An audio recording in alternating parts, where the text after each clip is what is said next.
Holidays-nale, adu namma GT Holidays da. GT Holidays, South India's #1 travel brand. You know you are special when you're with GT Holidays. Periyar எங்களின் வழிகாட்டின்னு சொன்னவங்க தான் நீங்களாம் இன்னைக்கு மாறி இருக்கீங்க, right. இருந்தாலும் அவரை தொடர்றது நியாயமா? அவரை மறைந்த ஒருவரை சும்மா சும்மா பேசிட்டே இருக்கீங்க. மறைந்த தலைவர்களை இழிவுபடுத்துவது, மறைந்தவர்கள் சமாதியை இழிவுபடுத்துவது, ஆதி முதல் அந்தம் வரை எல்லாமே பெரியாருக்குள்ள அடக்கம், எல்லாமே பெரியார்ல தான் தொடக்கம்ங்கிற இந்த மிகைப்படுத்தப்பட்ட உண்மைக்கு புறம்பான இந்த கட்டுக்கதைகளை தான் எதிர்க்க வேண்டிய அவசியம். நீங்க விஜய் வந்ததுக்கு அப்புறம் உங்களுக்கு வந்து ஒரு ஆக்சிலரேஷன், ஒரு அதிர்வு இருந்துட்டே இருக்குங்க. அவர் வந்ததுக்கு பிறகாக விஜய் கட்சியிலேயே அதிர்வு இல்லைங்க. அந்த கட்சியே வந்து அமைதியா இருக்குது, செல்ஃப் எடுக்காம, சத்தம் இல்லாம, சலனம் இல்லாம, எங்க பார்த்தாலும் கூட்டம் கூடுது. நீங்க பார்க்கல? நடிகர் யார் வந்தாலும் கூட்டம் கூடுவாங்க. ஒட்டுமொத்த மொழியை எப்படி கான்டெம்பரரி மொழி சொல்லுவீங்க? தமிழ் பைத்தியம் ஏன் சொல்லுவீங்க? தமிழ் சனியனை விட்டு ஒழியன் ஏன் சொல்லுவீங்க? திராவிடம் தாங்க சனியன், தமிழ் சனியனா? பெரியார் தமிழர்களுக்கு போராடினாரா இல்லையா? அதை சொல்லுங்க. நான் கேட்கறதுக்கு தான் பதில். பெரியாரும் ஒரு கட்டத்துல போராடினார். பெரியார் தமிழர்களுக்கு போராடினாரா? பெரியாரும் கட்டத்துல போராடினார். 94 95 வயசுல மூத்தர சிட்டியோட ஒருத்தர் விழிப்புணர்வு ஏற்படுத்தி இந்த சமூகத்தில் மாற்றம் ஏற்படுத்தணும் போன ஒருத்தரை இப்படி கலங்கப்படுத்துறது நியாயமா? எல்லாம் ஆயத்தனம் பண்ணிவிட்டு பெரியார் பிம்பத்துக்கு படி ஒழிஞ்சுக்கிறேன். அப்ப மக்களுக்கு யார் மேல கோபம் வரும்னா பெரியார் மேல கோபம் வரும். இதை நான் சொல்லலைங்க. இடதுசாரி தமிழ் தேசியம் அப்படிங்கிற சுபீரமாண்டியோட புத்தகத்துல இன்குலாப் சொல்றாரு. 2009 ராயப்பேட்டையில பார்லிமெண்ட் தேர்தலின் போது அதிமுகவை இதே கொளத்திருமணி கு ராமகிருஷ்ணன் ஆதரிச்சப்ப இந்த கொளத்திருமணி கு ராமகிருஷ்ணன் மேல கோபத்துல கருணாநிதியோட ஆட்சி காலத்துல பெரியார் சிலையை திமுக குறைச்சாங்க. புலிகள் ஆதரவாளர்களையும் பெரியாரிவாதிகளையும் மோத விட்டு பார்க்கிற சூத்திரதாரி யாருன்னு கேட்கிறாரு அமீர். அண்ணன் கூடவே இருந்தவர். நீங்க கொண்டாடுறீங்களே கருணாநிதி தான் முதல் சூத்திரதாரி. ஒரே வார்த்தை சொல்றேன், தமிழ்நாட்டின் முதலமைச்சர் ஸ்டாலின் இல்ல உதயநிதியை ஒரு வார்த்தை இழுக்கிறீங்கன்னு நினைக்கிறேன். வர இருக்கு திமுக வம்பு இழுக்கிறீங்க. ஆர்எஸ் பாதி நேற்று சொல்றாரு, உங்க கட்சி இல்லாம ஆயிடும், நான் ஒரு வழக்கு போட்ட தேவையில்லாம என் வாயில விழாதீங்க, என்கிட்ட வந்து செந்தில் பாலாஜி வெளில எடுக்க துப்பு இல்லாம ஒரு வருஷம் உள்ள போட்டீங்க. நீங்க வழக்கு போட்டு கழிச்சிருக்கீங்களா? உங்க கட்சி வழக்கறிஞர் ஜாமீன் எடுத்தாரு, காசு கொடுத்து வேலை ஆளதை வச்சு தானே எடுத்தீங்க. ஆதன் தமிழர்களுக்கு வணக்கம். பல்வேறு துறைகளில் ஆக சிறந்த ஆளுமைகளை சந்தித்து நாம் நேர்காணல் எடுத்து வருகிறோம். அந்த வகையில் மீண்டும் நம்மோடு இணைந்திருக்கிறார் நாம் தமிழர் கட்சியின் திரு இடும்பாவனம் கார்த்திக் அவர்கள். அவரிடம் கேட்பதற்கு நிறைய இருக்குன்னு வாருங்கள், அவரிடமே கேட்போம். வணக்கம் கார்த்திக். வணக்கம். எப்படி இருக்கீங்க? நல்லா இருக்கு. கடந்த ஒரு வார காலமாகவே நாம் தமிழர் கட்சி அண்ணன் சீமான் தான் அதிகமான பேசுபொருளாயிட்டு இருக்காரு. நேற்றைக்கு கூட ஒரு பெரிய போராட்டம், திராவிட இயக்க அமைப்புகள்லாம் ஒட்டுமொத்தமாக அண்ணன் சீமான் வீட்டை முற்றுகையிட வந்திருந்தாங்க. ஒரு போராட்ட எதிர்ப்பை காட்ட வந்திருக்காங்க.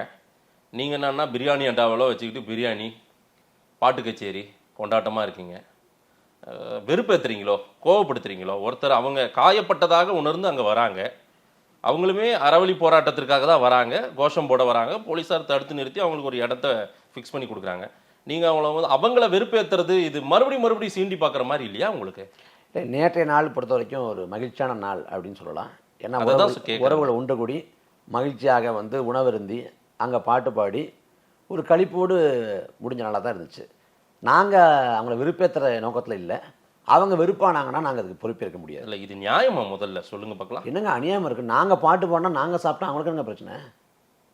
இது என்ன கொடுமையாக இருக்குது? இல்லை, இது என்ன நியாயமானு கேட்கணும்னா, இதில் வந்து நான் எவ்வளவோ சமூக பிரச்சனைகள் இருக்குது.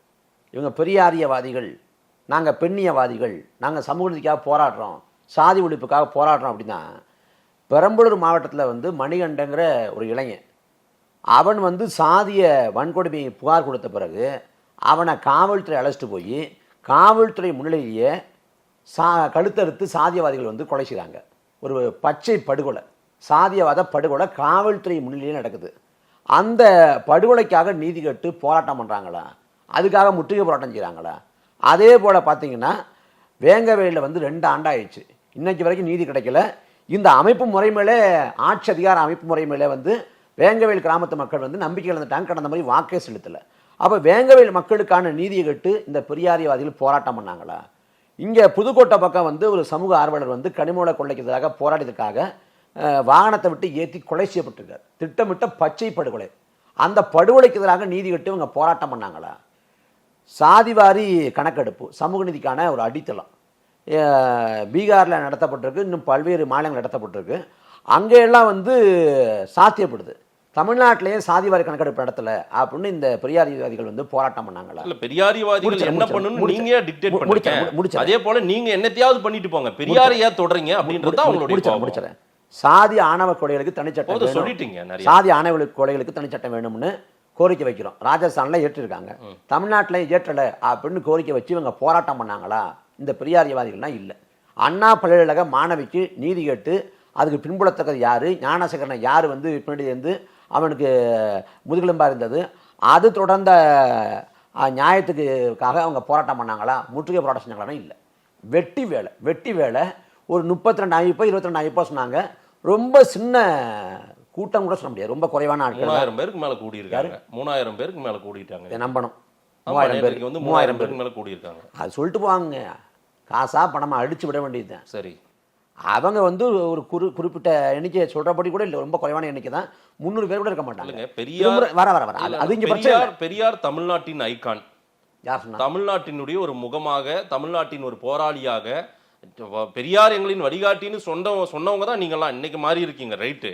இருந்தாலும் அவரை தொடர்றது நியாயமா? அவரை மறைந்த ஒருவரை சும்மா பேசிட்டே இருக்கீங்க. மறைந்த தலைவர்களை இழிவுபடுத்துவது, மறைந்தவர்கள் சமாதியை இழிவுபடுத்துவது, இது என்ன ஒரு ஒரு தர்க்க ரீதியான வாதமா? இருக்கிறவங்களோட மோதுங்களேன், இப்ப பேசுங்களேன். கோட்சே இல்லை, சாவர்கர் இல்லை. கோட்சே சாவர்கரை பேசக்கூடாதுன்னு சொல்லுவீங்களா? நான் சொல்ல மாட்டேன், நீங்க சொல்லுவீங்களா? அவங்க மறைஞ்சிட்டாங்க. இது அளவுகோல் இல்லைங்க. பெரியாரோட இருக்கிறவங்களோட மோத முடியல. இருக்கிற திமுகவோடு நீங்க ஸ்டாலினோட மோதுறீங்க. அதனுடைய வீரியம் குறைந்து கொண்டே இருக்கிறது. அது பெரிய அளவுக்கு செல்ஃப் எடுக்கல. அதனால பெரியாரையே தொட்டு பார்த்துருவோம் அப்படின்னு. திமுக வீரியமாக நாம் தமிழர் கட்சி மோதல, இது மாதைய சொல்றாரு. அப்படி புரிஞ்சுக்கலாமா? அவங்க சொல்ற வாதம் இது. அதாவது எங்க கிட்ட மோத முடியாம எங்களுடைய தலைவரை, மறைந்தவர்களை, எங்களுடைய முன்னோர்களை, எங்களுடைய போராளிகளை இழிவுபடுத்துவது. நேரம் கொடுங்க, நான் விரிவா சொல்றேன். அதாவது 2000 ஆண்டுக்கு முன்பாக உலகத்தில் நாகரிகம் பிறக்காத காலகட்டத்தில் உலகிற்கு பொதுமறை தந்தவன் வள்ளுவ பெரும்பாட்டன். ஒழுக்கம் விழுப்பம் தரலாம், ஒழுக்கம் வேணும் ஓம்பப்படுன்னு ஒழுக்கத்தை பற்றி பாடம் எடுத்திருக்கான். மானத்தை பற்றி பேசியிருக்கான், வீரத்தை பற்றி பேசியிருக்கான், விருந்தோம்பலை பற்றி பேசியிருக்கான், பிறப்பின் வழியே உயிர்த்தாழ்வு கற்பிக்க கூடாதுன்னு சொல்லியிருக்கான். எல்லாம் கர்மா விதின்னு சொல்லப்பட்ட காலகட்டத்தில் தெய்வத்தான் ஆகதறிந்தும் முயற்சித்தன் மெய்வர்த்த கூலி தரும் அப்படின்னு சொல்லியிருக்கான். அதே போல வந்து யார் சொன்னாலும் நம்பாத, எப்பொருள் யாராவை கேட்பணும் அப்பொருள் மெய்ப்பொருள் காண்பது அறிவுன்னு வள்ளுவன் சொல்லியிருக்கான். 2000 ஆண்டுக்கு முன்பாக உலகிற்கு பகுத்தறிவை போதித்தவன் வள்ளுவ பெரும்பாட்டன். உலகத்தில் பல இனங்கள் வந்து நாடோடியாக தெரிந்த காலகட்டத்தில் வாழ்வியல் நிலங்களை குறிஞ்சி, முல்லை, மருதம், நெய்தல், பாலைன்னு ஐவகை நிலங்களாக பகுத்து வாழ்ந்து வந்தவன் தமிழன். அதே போல வாழ்க்கையை அகவாழ்வு புறவாழ்வு என்று பகுத்து அதுக்கு அறத்தை வந்து இலக்கணமாக வகுத்து வாழ்ந்தவன் தமிழன். அதே போல வந்து பல்வேறு மொழிகளின் ஆதிக்கத்துக்கும் மொழி சிதைவுக்கும் ஆட்பட்ட காலகட்டத்தில் தமிழ் மொழிக்கு 2000 ஆண்டுக்கு முன்பாகவே தமிழோட இலக்கண இலக்கிய நூலான தொல்காப்பியம் இருந்துச்சு, பிற மொழிகளின் வரவை தடுப்பதற்கு. இப்படி உலகிற்கு முன்னோடியாக எல்லாவற்றையும் கற்றுத்தந்த இனத்துக்கு பெரியார்னு ஒருத்தர் வந்து தான் கற்றுக் கொடுத்தாருன்னா இது வந்து கற்பனைவாதம், இது பிம்ப கட்டுமானம். யார் சொன்னது? யார் சொன்னது? தமிழ்நாட்டை பெரியார்மன் சொல்றீங்களா இல்லையா? சரி, இது இன்னைக்கு நேத்து சொல்லலையே. ஏன் சொல்றீங்க? இது இன்னைக்கு நேற்று சொல்லல. நான் கேக்குறேன் தொடர்ச்சியா ஏன் உங்களுக்கு கோவம் வருதுன்னா, விஜய் வந்து பெரியார் என்னுடைய கொள்கை தலைவர்ன்றார். நீங்க விஜய் வந்ததுக்கு அப்புறம் உங்களுக்கு வந்து ஒரு ஆக்சிலரேஷன், ஒரு அதிர்வு இருந்துட்டே இருக்குங்க. அவர் வந்ததுக்கு பிறகாக விஜய் கட்சியிலேயே அதிர்வு இல்லைங்க. அந்த கட்சியே வந்து அமைதியா இருக்குது, செல்ஃப் எடுக்காம, சத்தம் இல்லாம, சலனம் இல்லாம. எங்க பார்த்தாலும் கூட்டம் கூடுது. நீங்க பாக்கல? நடிகர் யார் வந்தாலும் கூட்டம் கூடுவாங்க. அவர் நடிகர் இல்லை, இப்ப தலைவர், தமிழக வெற்றி கழகத்தின் தலைவர்.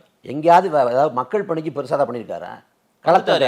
வந்தார். நீங்க பத்திரிகையாளர், ஒரு செய்தியாளர், உங்களை போன்ற பத்திரிகையாளரை விஜய் சந்திச்சுக்காரா? நான் கட்டாயம் அது கேள்வி கேட்கணும்னு தான் நானும் தயாரா இருக்கேன். அவர்கிட்ட கேட்க கொடுப்பாரா? சரி, அது விடுங்க, நான் பெரியாருக்கு வர்றேன். இந்த பெரியாரை பொறுத்த வரைக்கும் தமிழ்நாட்டோட வரலாற்று வழித்தடத்தில் கால வருஷப்படி பார்க்குறப்ப அவர் காலகட்டத்தில் அவர் போராடினார், பங்களிப்பு செஞ்சார். அவருக்கு ஒரு பங்கு இருக்கான்னா பங்கு இருக்கு, மாற்று கருத்து இல்லை.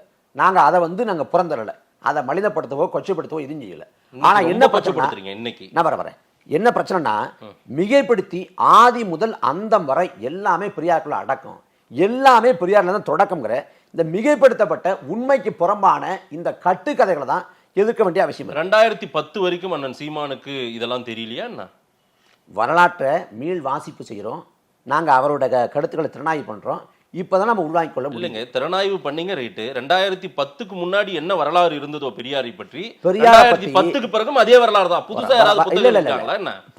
பெரியார் புதுசா எங்கேயாவது பிறந்து மறுபடியும் ஏதாவது ஒரு குட்டி பெரியார் வந்துட்டாரா என்ன? பெரியாரோட எழுத்துக்கள் நாட்டுடைமை ஆக்கப்பட்டிருக்கா? இல்ல. பெரியார் என்னென்ன பேசினார் அந்த காலகட்டம் தெரியுமா உங்களுக்கு? முஸ்லீம்களுக்கும் இந்த நாட்டுக்கு சம்பந்தம் இல்லை, அவங்களுக்கு இங்க என்ன உரிமை இருக்கு, பார்ப்பனனுக்கும் துலுக்கனுக்கும் இங்க என்ன உரிமை? என்னத்துக்கு சொல்றீங்க இப்போ? இல்லைங்க, இதெல்லாம் கார்த்திக், அதாவது பெரியார் அவர்கள் மேடை போட்டு பேசினது, அவர் பல லட்சம் கிலோமீட்டர் நடந்து போய் பிரச்சாரம் விழிப்புணர்வு பண்ணதை 2.5 வருஷம் தொடர்ச்சியா வீடியோ போட முடியும். 2.5 வருஷம் போடுங்க. 2.5 வருஷம் வீடியோ போட்டா அதுல எதையாவது 2 வரியை எடுத்து வச்சுக்கிட்டு அவர் இதை சொல்லிட்டாரு, முஸ்லீம்களுக்கு எதிராக பேசிட்டாரு, அதே போல அவர் இந்த மாதிரி உறவு கொள்ள சொல்லிட்டாரு, இதெல்லாம் தேவையா? இதெல்லாம் வெற்றுவாதம். நிறைய விஷயம். பெரியார் என்ற ஒரு பெரிய புரட்சியாளன், ஒரு மாபெரும் ஒரு போராளியை எங்கேயாவது ஒரு வரியை வச்சுக்கிட்டு நீங்க கலங்கப்படுத்தணும்னு அப்படி இல்லைங்க. எதுக்கு பெரியாரை இப்ப தொடறீங்க? நேரா திமுக கேள்வி கேளுங்க. திமுக தான் கேட்கிறோம். அதாவது சார் திமுகவை கேள்வி கேளுங்க. பதட்டம் இல்ல, திமுகவை கேள்வி கேளுங்க. விஜயோட போட்டி போடணும்னா நான் வரேன் சொல்றேன். அதாவது பெரியார் வந்து ரெண்டு நாள் வந்து ஒரு பேச்சை போட்டா ஓடிக்கிட்டே இருக்கும். அவ்வளவு நேரம் 2 ஆண்டா 2 வருஷம் ஓடிட்டே வருஷம் கிட்ட ஓடட்டும், நல்லா ஓடட்டும், அது பிரச்சனை கிடையாது. அதுல வந்து எங்கேயோ வந்து ஒரு நாக்கு தவறி ஒரு வார்த்தையை உச்சரிச்சு இல்ல வந்து ஏதாவது வரேன் முடிச்சிருங்க. ஏதாவது தவறுல ஒரு வார்த்தையை சொல்லி அந்த வார்த்தையை பிடிச்சுக்கிட்டு நாங்க தொங்கல. அவர் எடுத்த தவறான நிலைப்பாடு, தவறான கோட்பாடுகள் திரும்ப அதை முன் வச்சது, அதைத்தான் நான் பேசுறேன். என்ன தேவை இன்னைக்கு? நான் திரும்ப கேட்கிறேன். பெரியாருக்கான தேவை என்ன இருக்கு இன்னைக்கு? எது பெரியாருக்கான தேவை நினைக்கிறேன் என்ன இருக்கு? பெரியாருக்கு என்ன தேவை இருக்கு? பெரியார் காலம் போற்றும் தலைவருங்க, மனித உலகம். நான் வரேன். 24/4/1964 இதுல வந்து பாருங்க, 3ஆம் பக்கத்துல பார்ப்பனர் துளுக்கரால் தமிழ்நாட்டுக்கு பேராபத்து, அந்நிய சிறுபான்மையினர் தமிழ்நாட்டு பெருமக்களை விரட்டுவதா அப்படிங்கிறார். முஸ்லீம் ஆட்சியில் மற்ற மக்கள் பட்ட கொடுமை கொஞ்சமா அப்படிங்கிறார். இதுல பார்ப்பனர்னு சொல்றாங்கன்னா நான் புரிஞ்சுக்கிறேன். ஏன்னா அன்னைய காலகட்டங்களில் வந்து அதிகார அடுக்குகளில் பார்ப்பனர்கள் அதிகப்படியாக இருந்தாங்க. அதனால தான் பார்ப்பன அல்லாத இயக்கம், நீதி கட்சி போன்றவை கூட வந்துச்சுன்னா மாற்று கருத்து இல்லை. துலுக்கரால் தமிழ்நாட்டுக்கு பேராபத்துனா முஸ்லீம்களால் என்ன தமிழ்நாட்டுக்கு பேராபத்து? அந்நிய சிறுபான்மையினர்கிறது. நீங்க பார்ப்பனரையும் முஸ்லீமையும் எப்படி ஒரே அளவுல வைக்கிறீங்க? யாரை தூண்டி வர்றீங்க இப்போ? யார் சொன்னது? இஸ்லாமியர்களை முஸ்லீம்களை தூண்டி வர்றீங்க. யார் சொன்னது? யார்? இது எதுக்குங்க இப்போ தேவையா? காலத்தின் தேவையா இது? வரலாறு என்னங்க? இப்போ உங்களுக்கு சிறுபான்மை மக்கள் உங்களுக்கு ஓட்டு போறதில்ல. எங்க அண்ணன் சொல்லிட்டாரு, சீமான் என்ன சொன்னாரு, முஸ்லீம்கள் எப்படியா எனக்கு ஓட்டு போட போறதில்ல, நீங்க எனக்கு அப்படின்றீங்க. இது வந்து ஓட்டுக்கான யுக்தியா? இப்படி எல்லாம் முஸ்லீம்களை பாருங்க, திமுக ஓட்டு போடாதீங்க, உங்களை எப்படி எல்லாம் பெரியார் திட்டிருக்காரு பாருங்க, திமுக போடாதீங்கன்னு எடுத்து காட்டுறீங்க. வாக்கு செலுத்துவதும் செலுத்தாதும் அவங்க விருப்பம், உரிமை. நான் அதுல பேசல. நீங்க ஓட்டு அரசியலுக்காக தான் இதை பண்றீங்க. வரங்க 18/9/1963 விடுதலை தலையங்க வந்திருக்கு. அதுல நமது சமுதாயத்தின் 4 எதிரிகள் அப்படின்னு சொல்றாரு. நமக்கு இன்று பார்ப்பனர், நம்மில் கீழ்த்தர மக்கள், முஸ்லீம்கள், கிறிஸ்தவர்கள் ஆக இன்று நமக்கு சமுதாய எதிரிகளாக இந்த 4 கூட்டங்கள் இருக்கின்றன அப்படிங்கிறார். இதுல வந்து பார்ப்பனரோட முஸ்லீம் கிறிஸ்தவரை எப்படி சேர்த்தாருன்னு நமக்கு தெரியல. 2வது ஒரு எதிரியை சொல்றாரு, நம்மில் கீழ்த்தர மக்கள்ங்கிறார். நம்மில் கீழ்த்தர மக்கள்னா என்ன பொருள் இருக்கு? யார் அந்த கீழ்த்தர மக்கள்? நீங்க தான் மேல கீழங்கிற அடுக்கே விரும்பாதவராச்சே. நம்மில் கீழ்த்தர மக்கள்னு பெரியார் யார சொன்னார்?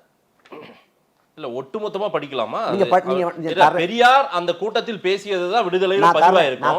ஏங்க இது 2 வரிங்க. 2 வரி இல்லங்க. அந்த ஒட்டுமொத்த கூட்டத்தில் விடுதலை ராஜேந்திரன் அதை தான் சொல்றாரு. ஐயா என்னன்றாரு, அதாவது பேசுனது ஒட்டுமொத்தமா பார்க்கணும். அதாவது நீங்க 2 வரியை எடுத்து வச்சிட்டு 2 வரி இருக்குல்ல, நான் 2 வரி சொல்றேன். அதுக்கான விளக்கத்தை நீங்க சொல்லுங்க. பெரியார் வந்து உறுதிப்பாடு வந்தாரா? நான் இன்னும் சொல்றேன், பெரியார் வந்து ஒரு தத்துவவாதி இல்ல, தன்முனைப்புவாதி. தனிப்பட்ட வெறுப்புக்கு தான் நிலைப்பாடு எடுத்தார். அதாவது நிலைப்பாடுகள் மாறலாம், கோட்பாடுகள் கூட மாறலாம். எப்படி மாறலாம்னா பொது நலன் சார்ந்து, மக்கள் நலன் சார்ந்து மாறலாம். அதாவது பரிணாம வளர்ச்சியாக, சிந்தனை வளர்ச்சியாக, அறிவு முதிர்ச்சியாக, இல்லை களப்பணியில் ஏற்படுற அனுபவத்தின் வாயிலாக ஒரு தொடர்ச்சியாக ஏற்படலாம். இல்லை இதுதான் சரியா இருக்குது, இதுதான் உண்மை அப்படின்னு கண்டுணர்ந்த உண்மையின் அடிப்படையில் ஒரு மாற்றம் ஏற்படலாம். ஆனால் பெரியார்ட்ட ஏற்பட்ட மாற்றம் முழுக்க தனிப்பட்ட வெறுப்பு. 1949 தொடங்கி 1967 வரைக்கும் 18 ஆண்டு காலம் மிக கடுமையாக எதிர்த்தவர், திமுக எதிர்த்தவர் பெரியார். எதுக்கு எதிர்த்தாரு? எதிர்க்க வேண்டிய அவசியம் என்ன? அண்ணா அவ்வளவு மோசமான என்ன கோட்பாடை வச்சாரு? எதிர்க்க வேண்டிய அவசியம் என்னன்னா, அண்ணா மீது பெரியாருக்கு இருந்த காழ்ப்புணர்ச்சி, வன்மம். அந்த வன்மம் காரணமா 18 ஆண்டு காலம் மிக கடுமையாக எதிர்த்தார். அன்னைக்கு திமுகங்கிற பேரை சொல்லாம கண்ணீர் துளி கட்சி அப்படின்னாரு. அந்த கட்சியை தடை பண்ணுனாரு. ஆனா 67க்கு பிறகு ஆட்சி அமைஞ்ச பிறகு கருணாநிதியும் அண்ணாவும் போய் நான் ஆசி வாங்குறேன் அப்படின்னு சொல்லி அவர்கிட்ட போய் சரணடைஞ்ச பிறகு அதுக்கு முன்னாடி என்ன சொல்றாருன்னா திமுகவை இந்தியா முழுக்க பெரிய கட்சியை கொண்டு போடுங்கிறார். அதுக்கு முன்னாடி கண்ணீர் துளி கட்சி தடை பண்ணணும். ஆனா இவர்கிட்ட ஆசி வாங்கின பிறகு கட்சியை வந்து இந்தியாவில் பெருசா மாத்தணும். எதுக்குது இந்த நிலைப்பாடு? எதுக்கு? 1938 மொழி போராட்டம். பெரியாருக்கு பின்னாடி வந்த சீமானுக்கு சில மாற்றங்கள் ஏற்படலாம், திறனாய்வு ஏற்பட்ட நான் என்ன சொல்றேன், நிலைப்பாடு பெரியாருக்கு ஏங்க அது நிலைப்பாடு. நான் வர்றேங்க, கார்த்திக், நிலைப்பாடு வார்த்தை எல்லாம் பேரெல்லாம் வைக்க வேண்டாங்க. நிலைப்பாடு மாறலாம். நிலைப்பாடு மாறதான முரண்பாடுகளின் மொத்த உருவமாக கூட பெரியார் இருந்திருக்கலாங்க. முரண்பாடுகளின் மூட்டை தான் பெரியார். ஏங்க சீமானும் முரண்பாடுகள் நிறைந்தவர் தானுங்க. அப்படிதானே சொல்றாங்க. திமுக தான் சொல்றாங்க. என்ன முரண்பாடு? மாறி மாறி பேசுறாரு. அதாவது எங்கள்கிட்ட ஏற்பட்ட மாற்றங்களுக்கான சரியான தர்க்க நியாயங்களை காரணங்கள் நான் வைக்கிறேன். என்ற கேள்வியை வைங்க, நான் அதுக்கு பதில் சொல்றேன். பெரியார்ட்ட ஏற்பட்ட மாற்றத்துக்கான காரணத்தை வந்து நீங்களோ பெரியாரியவாதியோ யாராவது சொல்லணும். 38 மொழி போராட்டம். மொழி போராட்டத்தில் பெரியார் பங்கு கொண்டார். பெண்ணாரி சிறைக்கு போனார், மாற்று கருத்து இல்லை. தாளமுத்து நடராசன் முதல் மொழி போராட்ட ஈகி, 2வது மொழி போராட்ட ஈகி வந்து தாளமுத்து. இந்த நடராசனும் தாளமுத்தும் கூட பெரியாரியவாதிகள் தான், மாற்று கருத்தே இல்லை. அந்த பங்களிப்பை நம்ம எதுவும் சொல்லல. அதில் பங்கு கொண்டார். ஆனா 1965 மொழி போராட்டம் நடந்துச்சு. அந்த மொழி போராட்டத்தின் விளைவாக தான் திமுக ஆட்சி கட்டில் ஏறுது.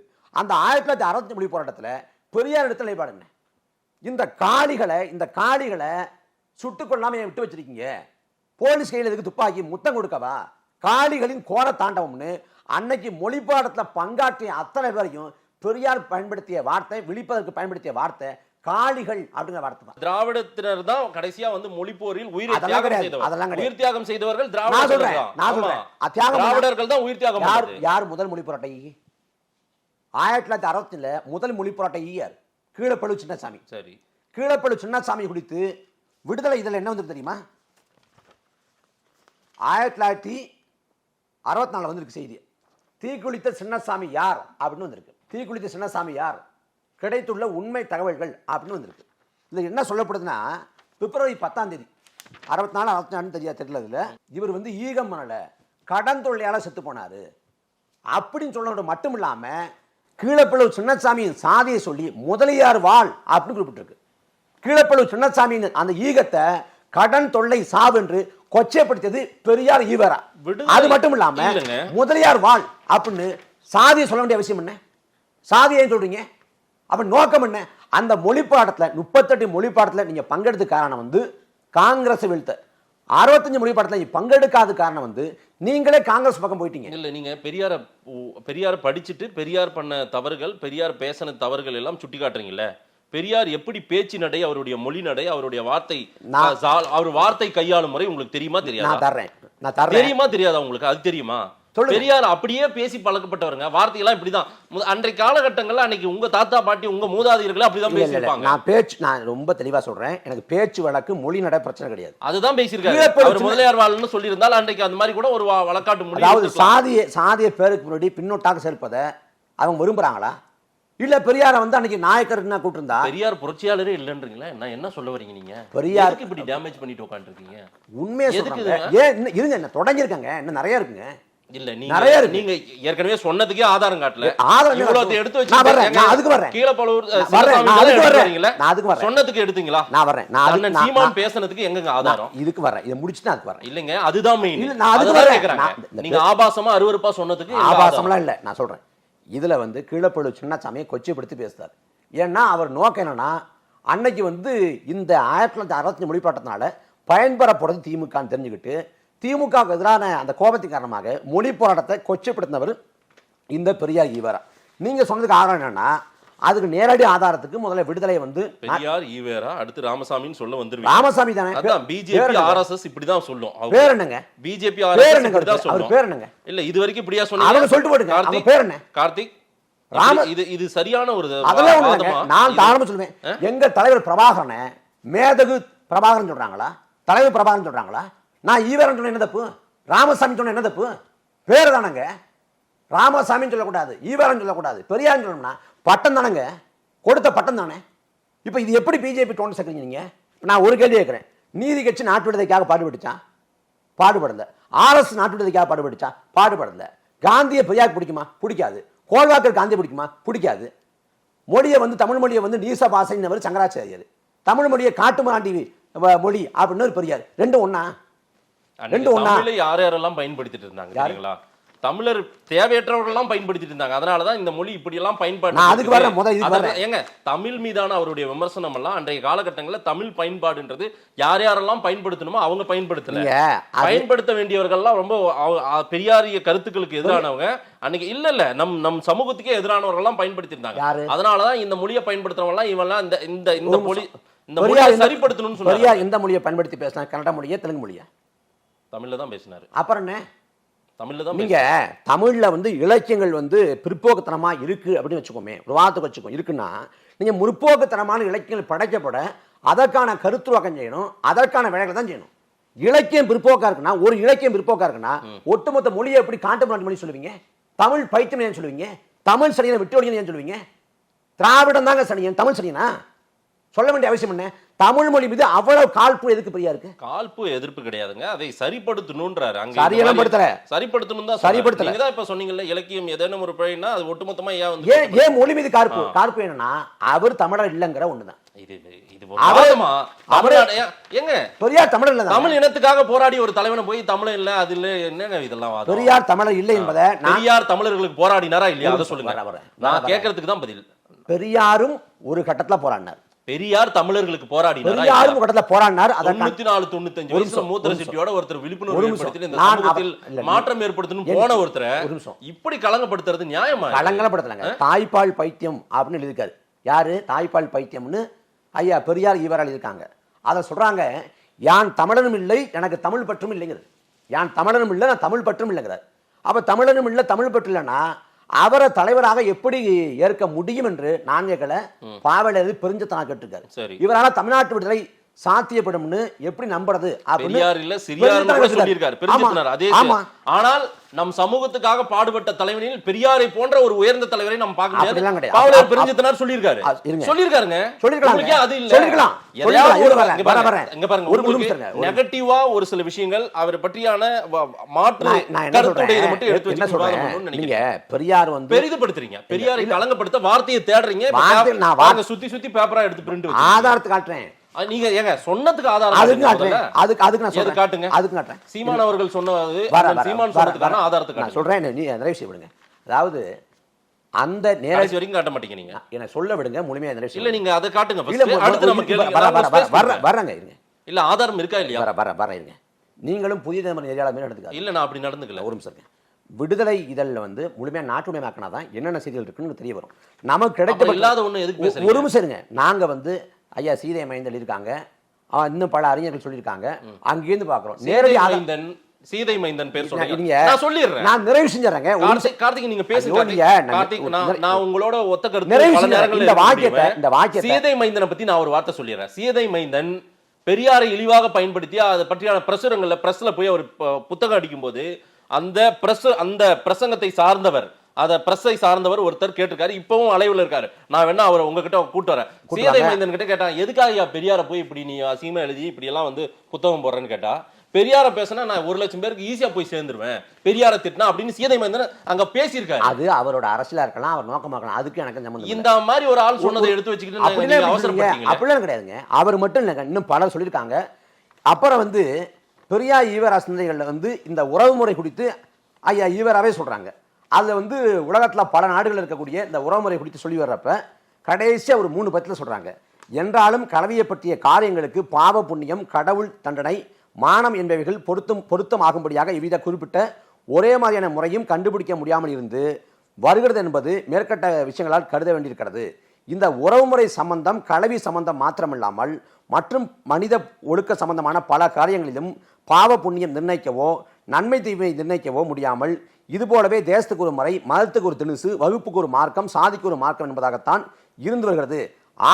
ஆகவே இவ்விஷயங்களை எடுத்துக்காட்டி மனிதன் எப்படி நடந்து கொள்வது எனும் கேள்விக்கு பொது அறிவும் ஆராய்ச்சியும் உள்ள மனிதன் என்ன சொல்ல முடியும் என்று யோசிக்கும் போது சமயோசிதம் என்பதை தவிர வேறு வழிகாட்டி இருப்பதாக அறிய முடியவில்லை என்பதற்காகவே இவ்வுறவுமுறை விஷயத்தை உதாரணமாக எடுத்துக்காட்ட வேண்டியதாயிட்டுங்கிறது. இந்த திருக்குறளுக்கு விளக்கம் தான் அக்கா தங்கச்சி அண்ணன் தங்கச்சி. சமயோசிதம் இல்லங்க, இப்ப நீங்க சொன்னதுல எங்க அக்கா தங்கை வந்தது, அம்மா தங்கை சொல்லிட்டேன். நான் அதுக்கு பதில் சொல்லிட்டேன். எது இதுவா?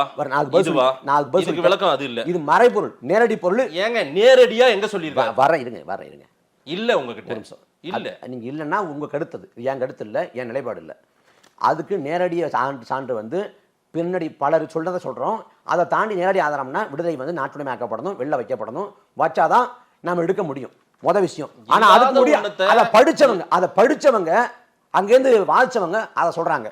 அதை தாண்டி பெரியார் ஈவராவே இந்த உறவுமுறை குறித்து சொல்றப்ப சமயோசிதம் அப்படிங்கிற வார்த்தையை பயன்படுத்தார். சமயோசிதம் ரோட்ல போறவங்க சொல்றதெல்லாம் எடுத்து வச்சுட்டு ஏங்க ஒரு பெரியார் ரோட்லாங்க போனாரு, பெரியார் ரோட்லாம் போனாரு. ஒரு அங்கீகரிக்கப்பட்ட கட்சி தலைவர் 40 லட்சம் பேருக்கு மேல இன்னைக்கு ஓட்டு போட்டு இன்னைக்கு ஒரு பெரிய தலைவரா தமிழ்நாட்டில் உயர்ந்து வர சீமான் யாரோ பேசுறது எல்லாம் எடுத்து வச்சு பேசலாமா? இதுக்கான ஆதாரத்தோட தானே பேசணும். ஒண்ணு அதை சொல்லியாச்சு, அதுக்கு ஒண்ணு காட்டியிருக்கேன், மறைபொருளா சொல்றது காட்டியிருக்கேன். இன்னும் பல சொன்னா நேரடி பொருள் வரேன் நான் வரேன். நீங்க முதல்ல பெரியாரை கொச்சைப்படுத்தினது யாருன்னா, முதல்ல பெரியாரை கொச்சைப்படுத்தினது வந்து திமுக தான், முரசொலி தான். நான் காட்டுறேன். சரி, இது வந்து முரசொலியில வந்தது.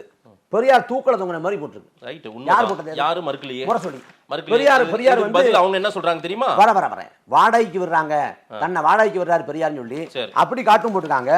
அதை தாண்டி பெரியார தெலுங்கர் அப்படி கன்னடர் அப்படின்னு சொல்லிட்டு விடுதலையில எழுதப்பட்டிருக்கு. நான் அந்த சான்றையும் கூட உங்கள்கிட்ட காட்டுறேன், ஒரு பிரச்சனையும் இல்லை. சரி, பெரியார் எதையும் பகுத்தறிந்து பாருன்னு சொன்னாரு, ஓகேங்களா? அதே போல என் மேல விமர்சனமோ என் மேல கருத்தியலோ நீங்க வைங்க, அப்பதான் ஒரு வாதம் பிறக்கும்னு. ஆனால் அப்ப அபத்தமா பேசுற வாதத்தை எடுத்து வச்சு 1947ல அடுத்த தலைமுறைக்கு இதுதான் சொல்லி கொடுக்குறீங்களா? இளம் தலைமுறைக்கு அண்ணன் தங்கச்சி அக்கா தங்கை இதெல்லாம் ஒரு உறவு, இதெல்லாம் ஏங்க என்னங்க இது? என்ஜாய்மெண்ட் வித்தவுட் ரெஸ்பான்சிபிலிட்டி அப்படின்னு சொல்லிருக்காரு. அதுக்கு என்ன மீனிங் அதை சொல்லுங்க, நீங்களே சொல்லுங்க. என்ன மீனிங் தமிழ்ல என்ன இருக்கு சொல்லுங்க? வித்தவுட் ரெஸ்பான்சிபிலிட்டி, அதுக்கு அதான் மீனிங்கா? வேற என்ன? அதுக்கு அதான் மீனிங்கா? நான் வந்து நான் என்னன்னா பெரியார் மீதான விமர்சனத்தை அந்த உறவுமுறையை பற்றி சொன்னதோட நிறுத்த விரும்பலை. நான் மொத்தத்தையும் பேசணும்னு நினைக்கிறேன். இவங்க என்னென்னா அந்த பெரியாரியவாதிகளை பொறுத்த வரைக்கும் அவங்களோட பலவீனத்தால் மற்ற விமர்சனங்கள் நோக்கி நகரதே கிடையாது, அந்த இடத்துல நின்றுக்கிறது. தமிழை வந்து காட்டுமராட்டு மொழின்னு ஏன் சொன்னாருன்னு கேட்டால் பதில் கிடையாது. கீழ்வெண்மணி படுகொலையில் 44 பேர் எரித்து கொலை செய்யப்பட்ட அந்த சாதிய பச்சை படுகொலையில் பெரியார் சாதியவாதிகள் பக்கம் ஏன் கேட்குறேன். இது வரைக்கும் பதில் வரல. ஏன் இன்னாரா இல்லையா? என்ன இல்லங்க, இன்னும் தேடுங்க, இன்னும் தேடி நீங்க பெரியார் நீங்க வந்து பிஜேபி செய்யாத வேலையை தமிழ்நாட்டில் உட்கார்ந்து நீங்க என்ன பண்றீங்க? நீங்க எல்லாம் பெரியாரோட பக்திமான்கள். அது வந்து பெரியார் திடல் இல்ல, பெரியார் மடம். பெரியாருங்கிற பெரியாருங்கிற பட்டத்தை விட்டுட்டு ஈவே ரா அப்படின்னு சொன்னாலோ ராமசாமினாலோ தெய்வகுத்தமாயிடுது. அவர் வந்து விமர்சனத்துக்கு அப்பாற்பட்டவர் அல்ல. பல சறுக்கல்கள் இருக்கு. நீங்க சொன்னீங்கல்ல, நானே சொன்னாலும் ஏத்துக்காத, உன் அறிவுக்கு சரின்னு பட்டதான் சொல்ல சொன்னாரு, செய்ய சொன்னாருங்கிறீங்கல்ல. அதே பெரியார் இவரா 1947 ஆகஸ்ட் 15 சுதந்திர நாளை கருப்பு நாள் வர்ணிச்சார். அண்ணா இன்ப நாள்னாரு. அண்ணாவோட கருத்தை ஏற்றுக்கொண்டாரா? நான் சொல்றதை கேட்கிற முட்டாள் இருந்தா போதும், எனக்கு புத்தி சொல்ற புத்திசாலி தேவையில்லைன்னு சொன்னது இதே பெரியார் இவரா. அப்பயே அப்படி சொன்னாரு. முதல்ல வந்து திருக்குறளை வந்து ஆரிய குப்பங்கிறாரு, பரிமளக உரையை படிச்சுட்டு திரும்ப திருக்குறளுக்கு மாநாடு போடுறாரு 1949. மாநாடு ஏன் போறாருன்னா அந்த சமயத்துல வந்து திமுக எழுந்து வருது. சீமானுக்கு எப்படி ஞானம் பிறந்தது? பெரியாருக்கு ஞானம் பிறந்தது. நான் முடிச்சேன், உங்க மொழியில தான் நான் முடிச்சறேன். நான் முடிக்கல. இல்ல உங்க மொழியில தான் உங்களுக்கு பதில் சொல்லி முடியல, வாக்கிய முடியல. இருங்க பொறுமையா. 2010 பிறகு அண்ணன் சீமான் அதே போல திருக்குறளை திறனாய்வு பண்ணியிருக்காரு திருவள்ளுவர். வாக்கிய முடியல. வேற என்ன உங்க மொழியில தான் சொல்லுங்க பதில். 49ல திமுக எழுந்து வருது. திமுக எழுந்து வர்றப்ப காப்பியங்களை இலக்கியங்களை திருக்குறளை மேடல பேசி அவங்க வந்து எழுந்து வர்றாங்க. அப்ப அவரும் அந்த சமயத்துல மாநாடு போடுறாரு. இது 49ல. முதல்ல ஆரிய குப்பண்ணாரு, திருக்குறள் மாநாடு போட்டாரா. 1969ல இந்த திருக்குறளை ஏன் கட்டிக்கிட்டு அழுகுறன்னு கேட்டது இதே பெரியார் இவரா. ஏன் கேட்டாரு? நீங்க தான் திருக்குறள் மாநாடு போட்டீங்களே, எது கட்டிங்க? எனக்கு மொழி அபிமானம் இல்லை, நாட்டபிமானம் இல்லை, தேச அபிமானம் இல்லை, எது மீது எந்த அபிமானம் இல்லைன்னா திராவிடங்கிற இனத்தை மட்டும் எங்க தலையை சுமத்துனீங்க. உங்களுக்கு எந்த அபிமானம் இல்லையே, நாட்டபிமானம் இல்லை, மொழி அபிமானம் இல்லை, மனிதாபிமானம் மட்டும்தான்னா ஏன் இங்க திராவிடன் இன அபிமானத்தை எங்க மேல சுமத்துனீங்க? அதுக்கு என்ன பதில் இருக்கு? திராவிடன் எங்க நம்ம இருக்கு? எங்க இருக்குது? கீழ்வெண்மணி படுகொலையின் போது சாதிவாதி பக்கம் ஏன் பெரியார் இவர்? இந்த கேள்விக்கு போய் சொல்லணும். 1930ல வந்து நாயக்கர்கள் நாமஞ்சாத்தப்பட்டார்கள் அப்படின்னு குடியரசுல ஒரு தலையங்கம்.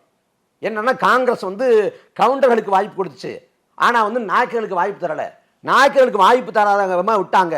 இங்க நாயக்கர்கள் வந்து அவங்க பெரும்பான்மை சமூகம், அவங்க விவசாயத்துல மற்ற இடங்கள்ல அவங்க வளர்ந்துருக்காங்க அப்படிங்கிறப்ப அது பெரும்பான்மை சாதியவாதத்தோடு ஒத்து வருதா இல்லையா?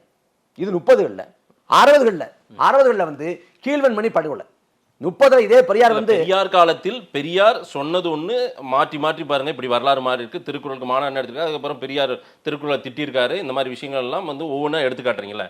இன்னைக்கு வலையொலி காலம் 21ஆம் நூற்றாண்டுலேயே அண்ணன் சீமான் பல விஷயங்கள்ல சிலது இன்னைக்கு இப்படி சொல்றாரு, அதை நாளைக்கு மறுநாள் வேற ஒன்று மாறி இருக்கு. அது கேட்டால் இது வேற அது வேறன்னு நீங்க சொல்றீங்கல்ல.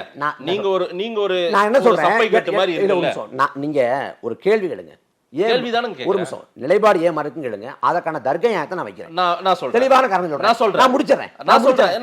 ரஜினிகாந்த் அடிக்கிற அடியில நான் அரசியலாவே பேசுறேன், அப்பதான் சரியா வாதம் வரும். நான் இது உதாரணம் சரியான உதாரணம், நீங்க கேட்டதுக்கு இதுதான் சரியான உதாரணம். ரஜினிகாந்த் அடிக்கிற அடியில இனி யாருமே வரக்கூடாதுன்னு சொன்னீங்க, ஆமாவா? ஆமா. கமலஹாசன் வரும்போது வீட்டு தேடி போய் பாத்தீங்க, அது கேட்டா ஒரு நியாயம் பேசுறீங்க. இல்ல நீங்க சொல்லிட்டீங்க, அது ஒரு நியாயம் பேசுறீங்க. அப்புறம் எங்க தம்பி வரட்டும், எனக்கு துணையா வரட்டும், எனக்கு வரட்டுங்க, என்ன புதுசா வரட்டும்ன்றீங்க. வரேன் அந்த கருத்தை வந்து நீதிமன்ற இதை நான் அங்கேயும் ஒப்பிடுறேன். நீதிமன்றத்துக்கு போயிட்டு வர்றப்ப அண்ணன் கேட்குறாங்க, அது ரஜினிகாந்த் சொன்னாங்க, கமலஹாசன் சொன்னாங்க, விஜய்க்கும் கூட சொன்னாங்க. அந்த கமலஹாசன் வந்தப்ப நாங்கள் கமலஹாசன் அரசியலை வந்து நாங்கள் ஏற்கலை. வர்றப்ப வந்து எங்களை கூப்பிட்டு இந்த மாதிரி உங்களை பார்க்கணும், அண்ணன் சீமானர்களை கூப்பிட்டு நான் பார்க்கணும் கமலஹாசன் விரும்பினாரு. அப்போ சக போட்டியாங்கிற அடிப்படையில் ஒரு வாழ் தெரிவிச்சமே ஒழிய அப்பையும் வந்து ரசிகர்களை வந்து அரசியல்படுத்தாம கட்சி கட்டுறதை எதிர்த்தோம். அதே போல விஜய் வந்தபோது வர்றப்ப நாங்கள் வரவேற்றோம், கட்சி தொடங்குறப்ப வரவேற்றோம். ஆனா அரசியல் படுத்தப்படணும், தெளிவான கோட்பாடு வைக்கப்படணும். தேவைப்பட்டா ஏன் அண்ணனோட சேர்ந்து பயணிப்பேன். கமலஹாசனுடைய வீட்டுக்கு வெளியே நான் அன்னைக்கு பிரஸ் மீட்ல இருந்தேன். ஆமாங்க, நாம் தமிழர் கட்சி தலைமையேற்று வந்திருந்தானா மேற்கொண்டு யோசிச்சிருக்கலாம். அவர் நாம் தமிழர் கட்சி தலைமையேற்று வரது எங்க அண்ணனோட தேவைப்பட்ட கேள்வி என்னன்னா, விஜயை பொறுத்த வரைக்கும் விஜய் கட்சி தொடங்குறப்ப அங்க எதிர்க்கல, மாநாடு போட்டப்ப எதிர்க்கல. மாநாட்டில் தமிழ் தேசியமும் திராவிடம் ஒண்ணுன்னு குழப்பவாத கோட்பாட்டை வைத்த பிறகுதான், கோட்பாடு பிழையா இருக்குங்கிற பிறகுதான் நாம் தமிழர் கட்சி விமர்சன கணக்குகளை பாய்ச்சணும். அதுக்கு மோடி வரைக்கும் திமுக விமர்சனம் பண்ணாங்க, அமைச்சர்கள் விமர்சனம் பண்ணாங்க, நாங்க விமர்சனம் பண்ணல. அப்ப கோட்பாடு தான் விஜயோட எனக்கு பிரச்சனை, அவர் வந்தது பிரச்சனை இல்லை. இது முதல் விஷயம். இந்த கீழ்வன்மணி படுகொலைக்கு மறுபடியும் கோட்பாடு பிரச்சனை, மக்கள் முடிவு பண்ண போறாங்க.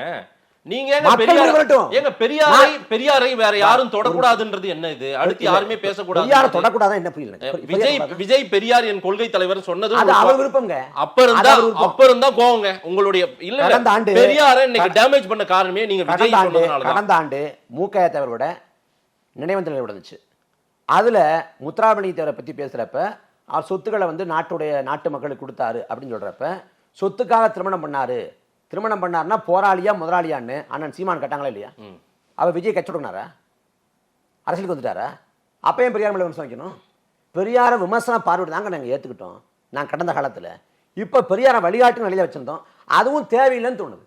நாங்கள் சாதியை ஒழிக்கிறதுக்கும், நாங்கள் வந்து சமத்துவத்தை பெண்றதுக்கும், சமூக விடுதலை அடைகிறதுக்கும், நாங்கள் பெண்ணியத்தை நிலைநிறுத்துறதுக்கும் எங்களுக்கு எங்கள் தலைவர் பிரபாகரன் போதும், எங்களுக்கு பெரியார் வேண்டாம். பெரியார் வச்சுக்கிறோம். ஏன்னா சமரசமற்ற ஒரு பெருந்தலைவன் எங்கள் தலைவர் பிரபாகரன். அதே சமயத்துல பெரியார்கிட்ட சமரசங்கள் இருக்கு, வாழ்க்கை முழுக்க நிறைய சமரசங்கள் இருக்கு. அதை தாண்டி தன்முனைப்பு இருக்கு, தனிப்பட்ட விருப்ப அடிப்படையில் நிறைய குழப்பம் செஞ்சிருக்காரு. சீமான் பெரியார பேசினாரு, இதுலயா பிரபாகரன் வெர்சஸ் பெரியார்னு கொண்டு வந்து இந்த புள்ளி எதுக்கு? இல்ல கீழ்வன்மணி பேசுவோம், நாம அடுத்து தனியால பேச முடியாது, விட முடியாது. நான் பேசிட்டு கார்த்திக் நீங்க அவங்க பெரியாருக்கு பின்னாடி போய் நின்னுக்கிறாங்க, பெரியார ஒரு பிம்பமா காட்டுறாங்க, நீங்க பிரபாகரன் ஒரு பிம்பமா காட்டிட்டு நின்னுட்டு இருக்கீங்க. அதே போல பிரபாகரன் பின்னாடி போய் பெரியார்னு மறைஞ்சுக்கிறீங்க. நேரா சீமான் எதிர்கொள்ளணும்ல. நான் பதில் சொல்றேன், இதுக்குன்னு சொல்லிட்டு அதுங்க சொல்றேன். கீழ்வன்மணி படுகொலையும் போது அதை முடிச்சிடறேன், நிறைவு பண்ணிடுறேன், அதுக்கு பிறகு இதுக்கு பேசுவோம். கீழ்வன்மணி படுகொலையும் போது 44 பேர் எரிச்சு கொலை செய்யப்படுறப்ப அதில் பெரும்பான்மை ஆட்கள் வந்து கம்யூனிஸ்ட் கட்சியை சேர்ந்தவங்க இருந்தாங்க. அன்னைக்கு கம்யூனிஸ்டுகள் தான் போராடினாங்க, பண்ணை ஆதிக்கத்துக்கு எதிராக போராடினாங்க, சாதி ஒழிப்புக்காக போராடினாங்க, பி ராமமூர்த்தி போன்றவங்க களத்தினாங்க, தொடர்ச்சியாக வந்து செங்கொடி வந்து உரிமை கட்டு போராடினாங்க. 30களில் இதே ஐயா பெரியார் இவர் என்ன சொல்கிறாங்க அப்படின்னா, நீங்கள் வந்து கூலி உறவு கேட்காதீங்க, கிடைக்கிற லாபத்தில் ஒரு பங்கு கேளுங்க அப்படிங்கிற 30களில். ஏன்னா ரஷ்யா போயிட்டு வர்றதுனால கம்யூனிஸ்ட் தாக்கத்தினால கட்சியின் பேரை தென்னிந்திய சமுதிரமா கட்சியின் பேர் மாற்றலாமான்னு கூட யோசிக்கிறாரு. அந்த சமயத்தில் பிள்ளைகளுக்கு பேர் வைக்கிறப்ப ஸ்டாலின் ரஷ்யாலாம் பேர் வைக்கிறாரு. அந்த கம்யூனிஸ்ட் தாக்கம் 60களில் அந்த தாக்கம் இல்லை. அதனால் என்ன பண்ணுறாருன்னா, கிடைக்கிற கூலியை வச்சுக்கிட்டு நீ வாழ கற்றுக்கணுங்கிறது. அதை தாண்டி யார் எரிச்சு கொண்டான்னா, கோபாலகிருஷ்ணன் நாயுடு உள்ளிட்ட நெல் உற்பத்தியாளர் சங்கத்தை சேர்ந்த பண்ணையார்கள், மிராஸ்தார்கள், அவங்க தான் எரிச்சு கொள்றாங்க. ஆனால் பெரியார் என்ன சொல்றாரு அப்படின்னா, கம்யூனிஸ்டுகள் கழகம் பண்ணி எரிஞ்சு போயிட்டாங்க, 42 பேர் செத்து போயிட்டாங்க. அப்ப அங்க கொலை பண்ண நெல் உற்பத்தியாளர் சங்கம் அவங்கள பண்ணையார்களை கோபாலகிருஷ்ண நாயுடு உள்ளிட்ட கொலையாளிகளை காப்பாற்றுவது போல அந்த பக்கம் நின்று போராடிய கம்யூனிஸ்ட் சாடுறாரு. என்ன அவங்க வீட்டுல வச்சு காப்பாத்தினாரா? என்ன பேசுறீங்க நீங்க?